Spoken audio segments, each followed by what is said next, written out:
रायपुर दक्षिण उपचुनाव के लिए दोनों ही राजनीतिक दल बीजेपी और कांग्रेस तैयारियों में जुटे हुए हैं। नामांकन के पहले दिन 8 लोगों ने नामांकन फॉर्म खरीदा है। नॉमिनेशन फॉर्म खरीदा गया है 8 लोगों के द्वारा। रायपुर नगर निगम के सभापति और कांग्रेस नेता प्रमोद दुबे ने भी पहले दिन नामांकन फॉर्म खरीदकर सबको चौंका दिया है। और आपको यह भी बता दें कि रायपुर दक्षिण को लेकर कांग्रेस पार्टी में सबसे पहले नंबर पर प्रमोद दुबे का नाम सामने आ रहा है।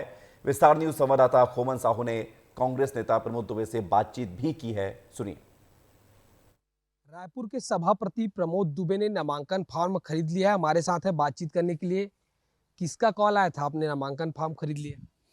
नहीं, किसी का कॉल वाल नहीं आया था। इसमें 120 प्रकार की प्रक्रियाएं होती हैं और नगर निगम की सभी जोनों की एनओसी चाहिए आपको, मुख्यालय की एनओसी चाहिए, सभी थानों में कहीं आपके ऊपर अपराध तो नहीं है उसकी पूरी जानकारी चाहिए। तो इन चीज़ों को देखते हुए कि क्या क्या नई चीज़ें इसमें आई है, उसको देखते हुए सारी तैयारी करने के लिए कम से कम 2-3 दिन का समय स्वाभाविक तौर पर हर किसी को लगता है।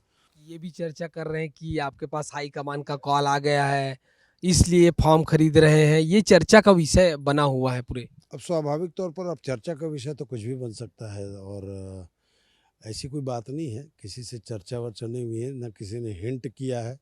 आप कितना तैयार हैं दुबे जी? आप महापौर भी रहे, आप सभी सभापति हैं, कितना आप तैयार हैं इसके लिए? कोई चुनाव के समय हम लोग तैयार रहने वाले लोगों में से नहीं है। हम लोग 8 काल 12 महीना सुबह 6 बजे से लेकर के रात को 10 बजे तक जनता के लिए काम करने में ही हमारा पूरा समय व्यतीत हो जाता है।